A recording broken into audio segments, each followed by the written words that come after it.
Como cada mes estamos en comunicación con Facundo Jaime, recordemos que Facundo es el del Observatorio Vial Secaitra, y este mes, y que justo viene porque estamos en vacaciones.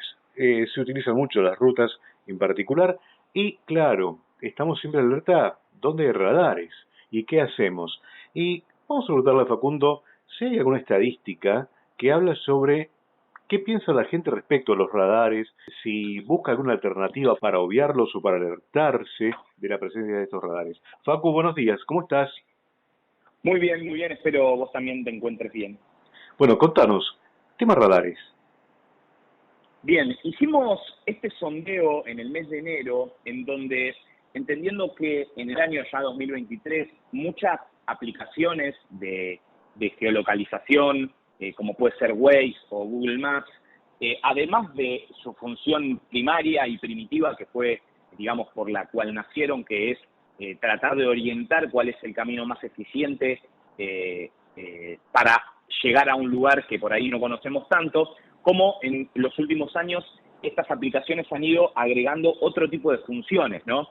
Entre este tipo de funciones está lo que vos comentabas, que son las ubicaciones de los cinemómetros, de los radares. Ujú. Generalmente este tipo de aplicaciones también inclusive tiene hasta los equipos de semáforo, de constatación de luz roja, también sus ubicaciones cargadas. De igual manera también, obviamente, tiene la velocidad permitida, la máxima en el trazo en el que estoy circulando, y hasta en alguna aplicación está la velocidad a la que estoy circulando. Entonces, vemos cómo se ha ido avanzando sobre los antiguos GPS, que teníamos que cargarle los mapas, que obviamente estaban separados del celular, y hoy entendemos que ya la herramienta ha cambiado y se ha modificado de manera muy importante. Te comento, el primer resultado, quizá el más importante y el que más ha resonado, es el antagonismo entre la utilización que le dan los jóvenes a este tipo de aplicaciones, siendo que 7 de cada 10 han respondido que lo utilizan para saber en dónde están los radares. Y en contraposición, la otra cara de la misma moneda es la gente mayor de 50 años, en donde solo el 1% ha declarado que esa era la finalidad con la cual utilizaban este tipo de aplicaciones, siendo obviamente la principal función la primaria, la primitiva, la que hablábamos, de indicarnos cómo llegar de un punto a otro. Y en este tiempo se está dando, vos sabés que casualmente en zona muy cercana a Lobos, en Cañuelas, han colocado algunos radares, los clásicos fotomulta, y han enviado a los medios a modo de información como para alertar a la gente. ¿Qué implica esto? Porque se sobreentiende que ciertos lugares hay que aminorar la velocidad y la cartelería así lo indica.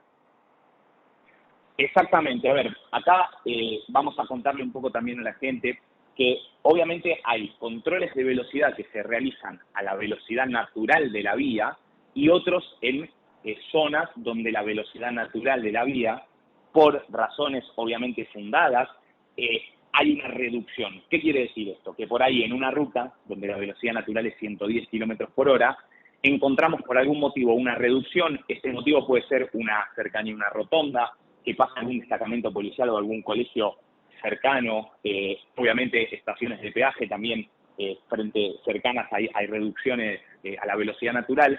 Entonces ahí tenemos esta dualidad que es cuando me controlan la velocidad a la velocidad natural de la vía. Corresponde que la cartelería me avise cuál es esa velocidad, es decir, si me constatan en ruta a 110.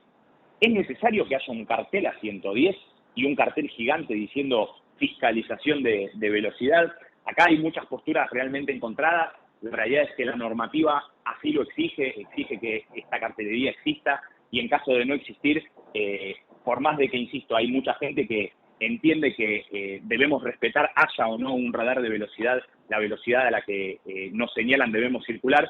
Ahí es donde quizá más detractores existen en nuestro país, donde mucha gente dice ese cartel de fiscalización de velocidad no es necesario. Siempre que esté la cartelería donde indique cuál es la velocidad máxima permitida en el lugar donde hay que reducir la velocidad por la entrada a una ciudad, por ejemplo, la Exactamente. rotonda, lo que sea, ¿no? Exactamente. La realidad es que lo otro que hay que comentar, no les obliga, es que en cada control de velocidad, sea a velocidad natural de la vía o en una reducción, siempre tiene una batería de documentación previa, entre las cuales se encuentra siempre un análisis del punto negro, un relevamiento inicial en donde se expliquen las complejidades de la infraestructura de la zona.